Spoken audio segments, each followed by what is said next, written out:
జగన్ ఏం బాబు కోసం ప్రత్యేక ట్రాప్ ఇలా కానీ బాబు గారు మాత్రం జగన్ ట్రాప్లో పడుతున్నారు, లేకపోతే జగన్ సంక్షేమ పథకాల ట్రాప్లో పడుతున్నారు. ఇప్పుడు ఇదివరకు ఏమనేవాళ్ళు, అమ్మ ఒడి నాన్నకి బుడ్డి, ఇప్పుడు తల్లికి వందనం నాన్నకి ఇందనమా అని వైసీపీ విమర్శిస్తుంది.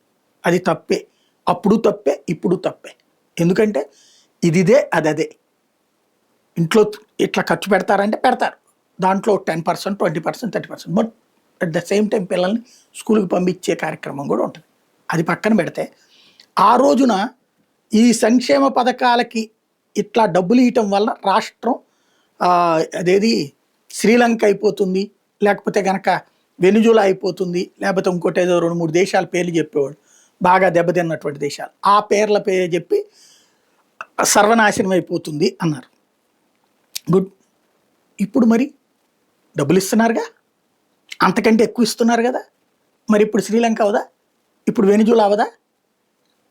ఇంకోటి ఇక్కడతో ఆగటం కుదురుద్దా? ఇప్పుడు ఈ ఏడాది ఇచ్చారని ఖచ్చితంగా 5 ఏళ్ళు ఇవ్వాల్సిందే కదా. నెంబర్ 1.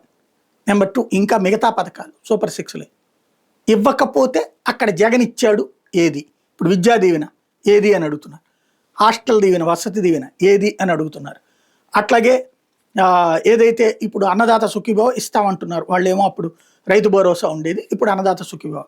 అట్లాగే ఉచిత బస్సు అన్నారు కదా, ఏది? అది ఆగస్టు నుంచి అంటున్నారు. ఇంకా మిగతాది 1500 రూపాయలు ఎప్పుడు ఇస్తారు, నిరుద్యోగ భృతి ఎప్పుడు ఇస్తారు, 50 ఏళ్ళకి పెన్షన్ ఎప్పుడు ఇస్తారు, ఇట్లాంటివన్నీ చర్చకే కదా. అవి ఇవ్వకపోతే ఓ ప్రశ్న, ఎందుకంటే అతను 18,000 ఏడాదికి వేసాడు, ప్లస్ డ్వాక్రా రుణమాఫీ అని చెప్పేసి డబ్బులు ఇచ్చాడు, ఈబీసీ నేస్తాం కాపు నేస్తాం అని డబ్బులు ఇచ్చాడు. ఇట్లాంటి బోల్డ్ అంతా డబ్బులు వచ్చినాయి. ఇప్పుడు ఇచ్చింది సంతోషం, ఇబ్బంది గుర్తుకొస్తుంటుంది, వీళ్ళు గుర్తు చేస్తుంటారు. అప్పుడు ఇస్తే ఇక్కడేమో ఆల్రెడీ ఓ పక్కన ఆర్థిక సంక్షోభం, ఇవి అదనం. ఇప్పుడు జగన్ ఇట్లా నాశనం చేస్తున్నారని తిట్టినటువంటి ఇంటలెక్చువల్స్ చంద్రబాబు అది చెయ్యడన్న ఉద్దేశంతో మద్దతు ఇచ్చారు. అదే సందర్భంలో ఈ సంక్షేమ పథకాలు తీసుకునేటటువంటి వాళ్ళు ఎంతకంటే చంద్రబాబు నాయుడు ఎక్కువ ఇస్తారన్న ఉద్దేశంతో ఓట్లేశారు. ఇద్దరిలో ఎవరిని సాటిస్ఫై చేయాలి అంటే, వీళ్ళని సాటిస్ఫై చేస్తే వాళ్ళకి కోపం, వాళ్ళని సాటిస్ఫై చేస్తే వీళ్ళకి కోపం. ఇది ఒక చుట్టూ అల్లుకున్నటువంటి ఓ వల. పరిష్కారం ఏంటంటే 5 ఏళ్ల తర్వాతనే తెలుస్తుంది.